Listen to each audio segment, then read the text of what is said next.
Samantala, opisyal nang binuksan sa publiko ang Rice Paddy Art sa Pasukin, Ilocos Norte. May ulat si Gab De Luna. Opisyal nang binuksan sa publiko ang Rice Paddy Art sa Ilocos Norte Agricultural College sa Pasukin, Ilocos Norte. Kilala ang paaralan na aktibo sa pagtuturo ng agrikultura.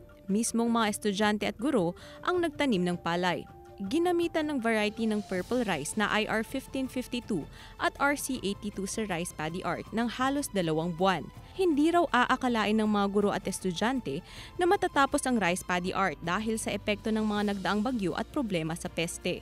Ang pinaka-challenge lang dito yung pagpapanatili na walang sakit ang ating mga palay. Kasi nga pagkatapos ng bagyong Egay, nakita namin ang dami mga peste na talagang sa tingin namin sisira talaga ng Rice Paddy Art natin. Pero nagapan naman yon.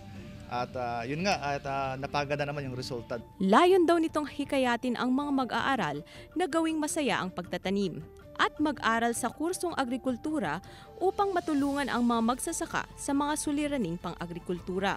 Maaari itong bisitahin ng publiko simula ngayong araw. Kahit sino po pwedeng pumunta, pwedeng bumisita.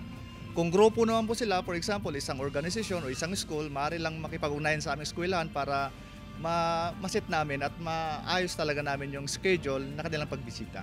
Kasama si Reynold Velasco, Gab De Luna, 1 North Central Luzon.